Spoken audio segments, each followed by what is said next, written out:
성도 여러분 안녕하세요. 오늘도 말씀의 은혜로 승리하는 저와 여러분 되길 주님의 이름으로 축원드립니다. 우리 계속해서 사도행전 여행을 떠나고 있습니다. 우리 어제 내용을 기억해 볼게요. 어제는 우리가 14장의 중반부의 말씀을 함께 나눴습니다. 이제 소아시아, 이제 1차 전도 여행이 중반을 찍고 이제 중반의 이후로 후반부로 향하고 있는데요. 그 이제 소아시아 남부에서의 사역입니다. 그 이제 두 번째 사역인 루스드라에서의 사역의 모습을 살펴봤는데, 자, 루스드라에서는 우리가 사도행전 3장에서 보았듯 이제 바울도 베드로와 같이 루스드라에서 태어나자마자 안진뱅이로 자라고 있던 사람을 치료하는 그런 기적의 사역을 일으키는데, 중요한 건 바울이 그의 겉모습을 보고 불쌍히 여긴 것이 아니라 그의 마음 가운데 있는 믿음, 그래서 말씀을 받아들이고 복음을 받아들이려는 그의 태도와 믿음을 보고 그를 치유하는 역사를 일으켰다라고 하는 것들이 중요합니다. 그런데 그렇게 치유하다 보니까 그 루스드라에 있는 사람들이 바울과 바나바를 마치 하늘에서 내려온 제우스와 헤르메스 신이라고 오해하는 겁니다. 거기에 뭐 이런 홍수 전설이 있었다는 거 제가 어제 말씀드렸어요. 지금은 이제 요약 시간이니까 길게는 말씀 안 드립니다만, 그래서 그들은, 이 루스드라 사람들은 자신들의 그 전설 때문에 이 사람을 고치는 기적을 일으킨 바울과 바나바가 제우스와 헤르메스 같다라고 여기면서 그들을 신들과 같이 여기고 제사를 드리려고 했을 때, 그때 바울과 바나바가 그들을 말리면서 오히려 예수님을 드러내는 그런 모습들을 봤죠. 즉, 이들이 복음을 전하는 이유는 나를 드러내려는 게 아니라 나를 통해 그런 놀라운 역사를 통해 예수를 드러내려고 하는 것이었다라는 게 또 밝혀지는 겁니다. 그래서 우리는 그 말씀들을 통해 뭘 알 수 있냐면, 오늘 우리는 뭘 드러내려고 하는가? 눈에 보이는 것에 얽매여 사는가? 아니면 눈에 보이지 않는 하나님을 의지하며 사는가? 그냥 나는 눈에 보이는 나를 자꾸 드러내려고 하는가? 눈에 보이지 않는 하나님을 의지하는가? 우리 이것들을 함께 나누면서 우리 지난 시간의 내용을 함께 나누었습니다.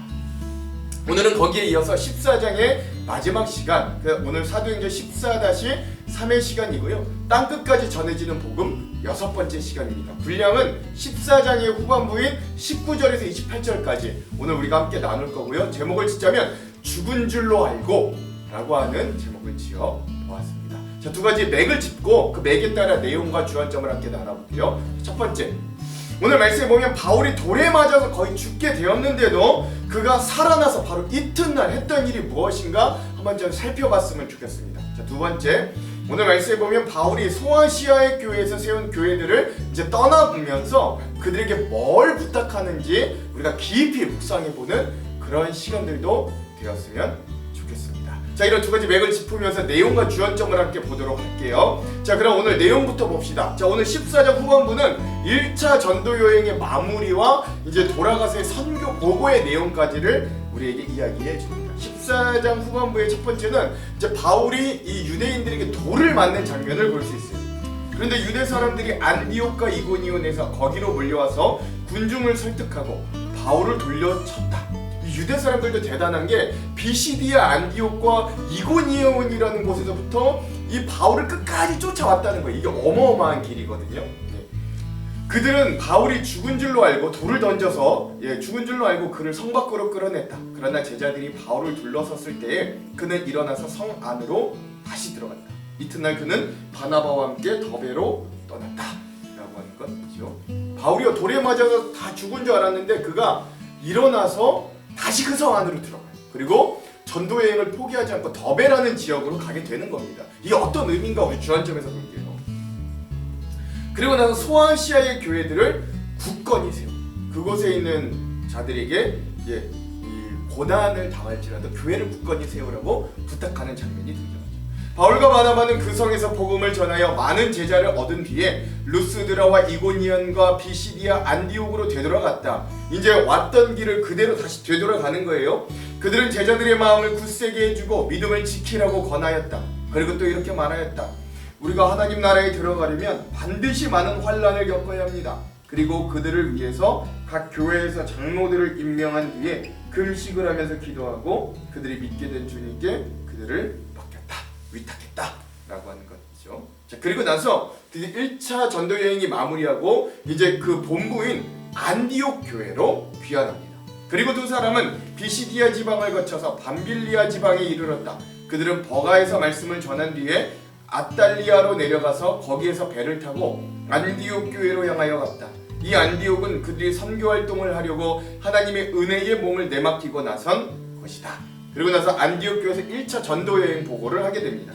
이제 그들은 그 일을 다 이루었다. 그곳에 이르러서 그들은 교회 회중을 불러 모으고서 하나님께서 자기들과 함께 행하신 모든 일과 하나님께서 이방 사람들에게 믿음의 문을 열어주신 것을 보고하였다. 그들은 제자들과 함께 오랫동안 지냈다.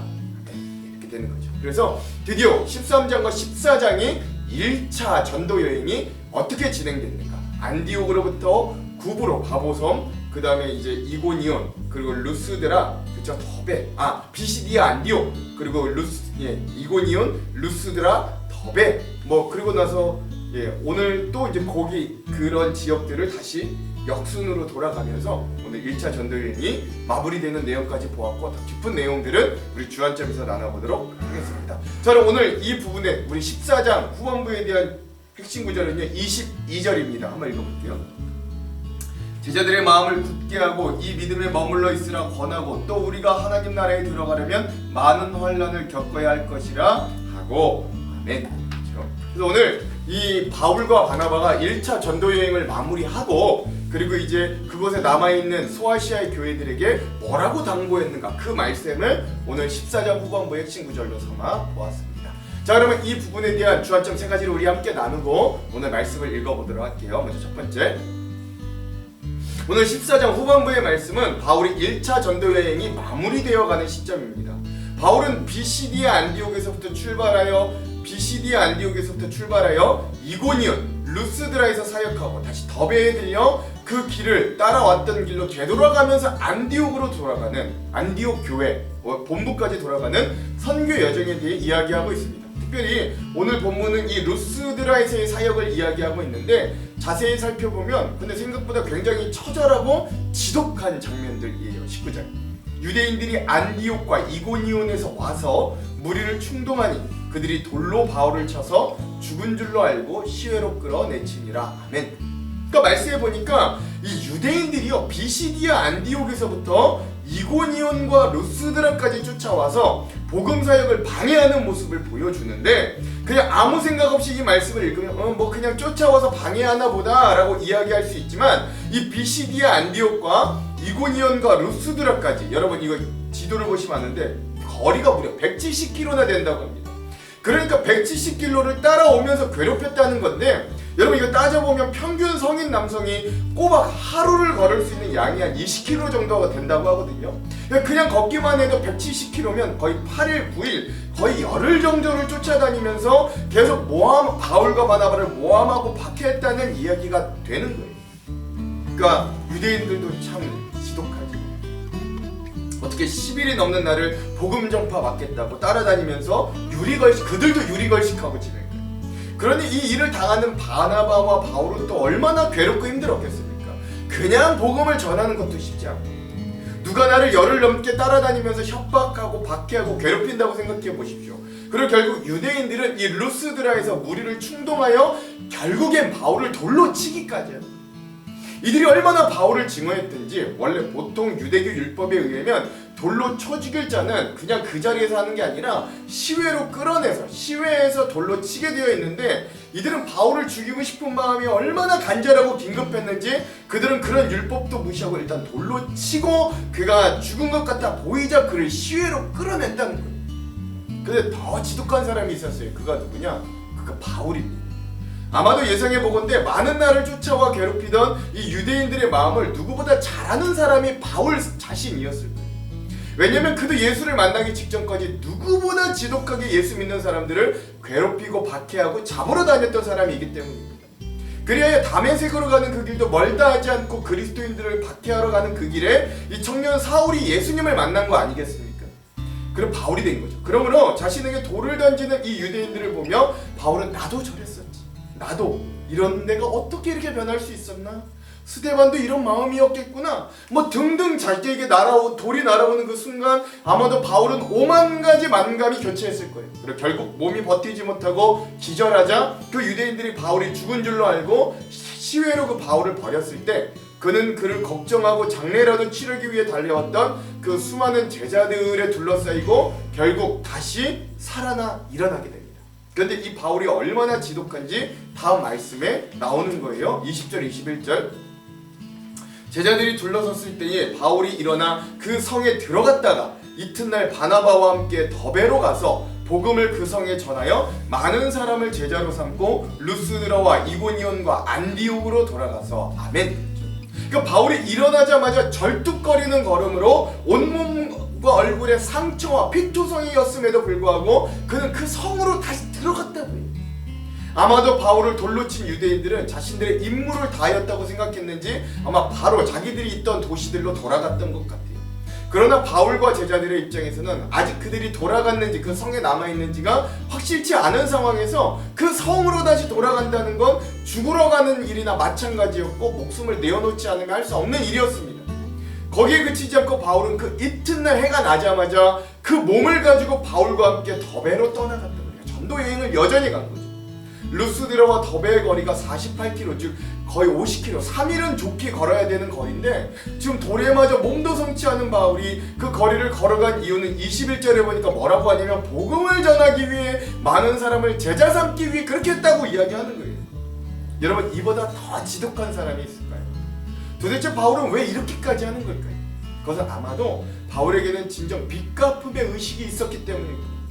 스데반을 돌로 친 그 자리에서 그를 죽이는 자들의 편에 섰던 그 마음의 빛, 복음의 빛, 수많은 그리스도인들을 잡아 박해하고 잡아들였던 그 빛이 그를 그렇게 움직이게 만들었습니다. 하지만 이토록 그가 지독하리만큼 복음에 목숨을 건 건 아마도 다메섹에서 자신을 변화시켜 주셨던 예수 그리스도에 대한 은혜의 빛이 있었기 때문임을 우리는 의심치 않는 겁니다. 삶의 방향을 통째로 바꾸었던 그 예수를 만났던 자리, 내가 가지고 있던 모든 자랑을 배설물과 같이 여겨지게 만들었던 그 은혜, 그리고 내가 나 되도록 보게 해주시고 알게 해주셨던 그 은혜를 바울은 그 누구보다 마음 깊숙이 새기고 또 새기는 사람이었을 겁니다. 사랑하는 성도 여러분, 저는 이런 바울을 보며 저 자신과 여러분에게 이렇게 묻고 싶어요. 성도란 과연 어떤 사람입니까? 예수를 따르는 제자는 과연 어떤 삶을 살아야 합니까? 죽을 자리일 줄도 알고 그 자리로 다시 돌아가는 그 발걸음이 가능한 자가 바로 우리 믿는 자들이 되기, 그게 복음의 길이라면, 예수의 길이라면 그런 자들이 되기를 간절히 소망합니다. 손해보는 자리일 줄 알면서도 그 자리에 서는 것이 바로 믿는 자들임을 고백하시기 바랍니다. 조롱과 거부와 외면을 당해도 그 자리를 묵묵히 지키는 자들, 바로 우리 성도들임을 기억하시기를 간절히 소망합니다. 두 번째, 근데 오늘 또 한 부류의 지독한 사람들이 있는데 그들은 바로 제자들로 표현돼요. 막 예수 그리스도를 받아들이고 믿기 시작했던 이 소아시아 교회의 사람들이었어요. 오늘 바울이 이 모든 상황을 마치고 다시 이제 안디옥 동북교회로 돌아가는 길목에서 그동안 자신이 예수를 전하여 제자로 삼았던 교회 사람들과 마지막으로 만나 이렇게 당부합니다. 그게 22절 23절이에요. 제자들의 마음을 굳게 하여 이 믿음에 머물러 있으라 권하고 또 우리가 하나님의 나라에 들어가려면 많은 환난을 겪어야 할 것이라 하고 각 교회에서 장로들을 택하여 금식 기도하며 그들이 믿는 주께 그들을 위탁하고 아멘. 우리에게 환난이 있을 것이다. 아니, 많이 있을 것이다. 하지만 인내하고 결국 믿음에 머물러 있으라. 바울이 했던 이 말을 듣는 사람들은 여러분 어떤 사람들이었냐면 신앙의 연수가 막 10년, 20년 되는 사람들이 아닐 확률이 높습니다. 그러나 바울은 이제 막 믿음을 시작했던 이 소아시아 교회의 제자들에게 축복의 말을 해주기를커녕 뭐라 그러느냐, 환난을 덤덤히 겪으라고 이야기해주고 있는 거예요. 그리고 비시디아, 안디옥, 이고니온, 루스드라, 더베에서 바울과 바나바를 통해 예수님을 경험하고 영접하였던 사람들은 그들의 믿음의 공동체에 대해서 이 바울로부터 받았던 복음의 씨앗을 박해가 다가와도 어려움이 있어도 손해를 보아도 지켜내는 사람들, 그런 교회들이 되었다라고 하는 거죠. 거기에 바울과 바나바는 그 교회에서 장로로 표현되는 교회 지도자들을 택하여 그 교회를 돌보도록 위탁하였다고 이야기합니다. 즉 이 말은 초대교회 이방인 제자들은 어려움 가운데서도 그들 중 누군가는 이 믿음의 공동체를 위해 헌신했다는 거고 그 일을 이름도 없이 빛도 없이 돌보고 섬김에 희생한 주님의 종들이 드디어 그 교회에도 생겨났다라고 하는 것이죠. 오늘 본문을 잘 살펴보면 이 소아시아 남부의 각 교회 사람들이 그렇게 박해 중에도 믿음을 지켰으나 그들은 종국에 승리하였다라고 나오는 오늘 말씀의 구절은 직접적으로는 없습니다.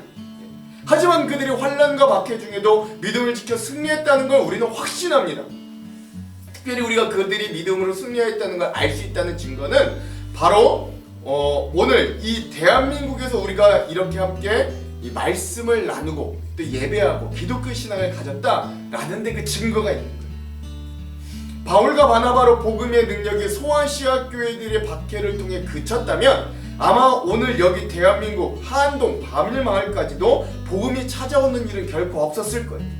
바울과 바나바가 아무리 대단하여도 그들에게 예수 그리스도의 를 전파받아 그들 못지않게 신앙을 지키며 또 환난과 핍박 중에도 예수 그리스도를 전파한 이 소아시아 남북 교회들에 속한 뭇 제자들의 믿음이 없었다면 오늘 우리는 여전히 죄의 종노릇하며 하나님을 모르고 지냈을 게 분명합니다. 그러니까 복음은 퍼졌다는 거예요. 박해 중에. 그러한 복음의 정신은 결국 이 땅의 조선까지도 펼쳐진 거예요. 이런 생생한 역사가 우리 초기 기독교 역사에도 있었습니다. 1890년대 초 조선은 외국인들이 개항한 이외에 개항장 이외의 내지에서 전도하는 걸 금했음은 물론이고 그 외국인들이 부동산을 매입하고 거주하는 것도 금지했습니다. 그래서 선교사들은 평양에 있는 한국인의 이름으로 건물을 사고 그들을 먼저 보내 살도록 정책을 펼쳤습니다. 그래서 미국의 감리교 측은 대단한 열정의 신앙의 소유자인 그때만 해도 조사라고 했는데 조사 김창식 씨를 먼저 그리스도인이었는데 평양에 보내 그의 이름으로 선교사 홀 박사의 거처를 마련하게 했습니다. 그리고 얼마 후인 1894년 5월 4일 의료 선교사였던 이 홀 박사의 부부가 김창식의 이름으로 구입한 집에 와서 선교 활동을 시작했습니다. 그러나 곧 문제가 생겼습니다. 시간이 얼마 정도 흐르지 않은 날 새벽 1시쯤에 조선의 관리들이 거기에 들이닥쳐서 조사 김창식을 체포한 뒤에 구금하고 심하게 매질했습니다. 국가의 방침을 어기고 양놈들에게 집을 내어주었다는 게 죄목이었어요. 그리고 그는 감옥에 갇혀 결박한 칼이 씌워졌습니다. 이 칼이 아니라 이제 그 조선에서 이렇게 감옥에 갇히면 이렇게 목에 이렇게 하는 거 있죠. 아침이 되면 김창식은 이제 심한 곤장을 받게 될 겁니다. 다음날 관리가 와서 이 홀 박사의 선교사의 가정에 와서 뇌물 10만 냥을 요구했으나 선교사 부부는 돈도 없었을 것이오니와 그건 정의로운 방법이 아니라 그걸 거절했어요. 그러자 이 외국인이었던 홀 박사 집에도 날마다 밤에 돌팔매가 날아들어와서 잠을 이루기 힘들 지경이었다라고 합니다. 그리고 상황은 더욱더 악화되었어요. 이 김창식은 절도범 감방에서 이제 사형수 감방으로 옮겨진 거예요. 다른 기독교인들도 곤장을 맞았다고 합니다. 사람들은 김창식과 장로교 조사였던 한석진이 예수를 전한 죄로 사형에 처하게 될 것이라고 막 수군대고 소문이 퍼지기 시작했다고 합니다. 이런 상황에서 선교사들이 이런 고난을 당하는 이 김창식에게 할 일은 여호수아 1장 9절 말씀이 적혀있는 전보, 편지를 전해줄 수 있는 게 다였다. 강하고 담대하라, 두려워하지 말라, 내가 너와 함께하겠다, 이런 내용이죠. 그러나 하나님은 이런 상황에 다시금 역사하고 일하기 시작했어요. 이런 상황이 미국과 영국의 영사관에 전달되자 미국과 영국의 외무부는 조선의 외무부에 항의하고 또 그들과 세운 조약을 내세워서 외국인과 그들의 조수들의 안전을 보호해줄 것을 공식적으로 요청하기에 이릅니다. 그리고 서울에서는 외무대신과 영국 대사가 면담을 하였고 조선의 외무부는 김창식을 즉시 석방하고 그 결과를 보고하라는 전문을 평양감사에게 보내게 되는 거예요. 그럼에도 불구하고 이 김창식 조사 성도는 감옥에서 가장 큰 고통을 받았다고 합니다. 석방해주면 또 예수를 전하겠는가? 라는 질문에 나는 석방이 돼도 계속 예수를 전하겠다고 그가 대답했기 때문입니다. 그렇게 김창식 성도는 거의 죽도록 맞고 석방되었습니다. 거기에 감옥의 관리는 사람들을 동원해서 그 김창식이 집에 돌아가는 길에 그를 돌팔매질하라고 사주했다. 그렇게 김창식이 집에 돌아오자 그는 거의 죽은 목숨이 되어서 돌아왔습니다. 그럼에도 김창식은 성도들을 모아놓고 사도행전 16장의 말씀을 읽으면서 예배를 인도했다 그래요. 그 후에 그는 한국교회 최초로 안수받은 목사가 되었고 한국교회사에서 한국의 바울이라고 불리며 목사님이 되어 48개의 교회를 개척하고 한국교회 역사를 이어오는 역할을 크게 담당하였다. 여러분, 우리 교회의 역사에도 이렇게 고난을 감수하며 복음을 전파했던 분들이 수두룩하다. 여러분, 이거 우리가 좀 기억할 수 있어야 됩니다. 마지막 세 번째. 그래서 마지막으로 오늘 우리는 이 말씀을 읽기 전에 이 주안점을 마무리하면서 우리가 처음 19절에 있었던 죽은 줄 알고 라는 말을 좀 집중해 보았으면 좋겠습니다. 세상은요, 예수 그리스도를 믿는 믿음은 죽는 길이라고 치부합니다. 그들의 강력과 힘이 예수 그리스도의 복음의 힘보다 강하다고 이야기합니다. 그리고 오늘 우리의 믿음과 신앙은 점점 쪼그라드는 것 같고 교회는 망해가는 것 같은 상황에 처해 있는 것 같기도 합니다. 그러나 우리 주 예수 그리스도는 그 죽고 망한 줄만 알았던 그 십자가에서 다시 부활하셔 우리의 구주가 되셨습니다. 오늘 바울은 돌에 맞아 죽은 줄 알았지만 다시금 일어나 복음을 더 활발히 전파합니다. 그렇다면 오늘 우리도 절망할 이유가 하나도 없어요. 오늘 우리의 교회의 현실, 즉 사회에서 지탄받고 때로는 교회 학교가 줄어들어 미래가 없는 것 같고 사람들의 마음에 신앙심은 점점 줄어가는 것 같은 이 시대를 바라보며 우리는 교회가 끝났다, 교회는 죽어간다, 아니 교회는 죽었다 고 말하는 사람이 있을지도 모르겠으나 오늘 세상이 교회는 죽은 줄로 알고 복음이 죽은 줄로 알고 예수 그리스도의 그 은혜가 죽은 줄로 알고 우리에게 다가올 때 우리는 오늘 다시금 일어나 더 힘있게 더 절박하게 예수 그리스도를 전하는 사람들이 되어야 할 줄로 믿습니다. 그러므로 오늘 우리는 이러한 자들이에요. 고린도후서 4장 8절에서 9절. 우리가 사망으로 우겨쌈을 당하여도 쌓이지 아니하며 답답한 일을 당하여도 낙심하지 아니하며 박해를 받아도 버림받지 아니하며 거꾸러뜨림을 당하여도 망하지 아니하고. 아멘. 사랑하는 성도 여러분, 이런 자가 바로 신자 성도입니다.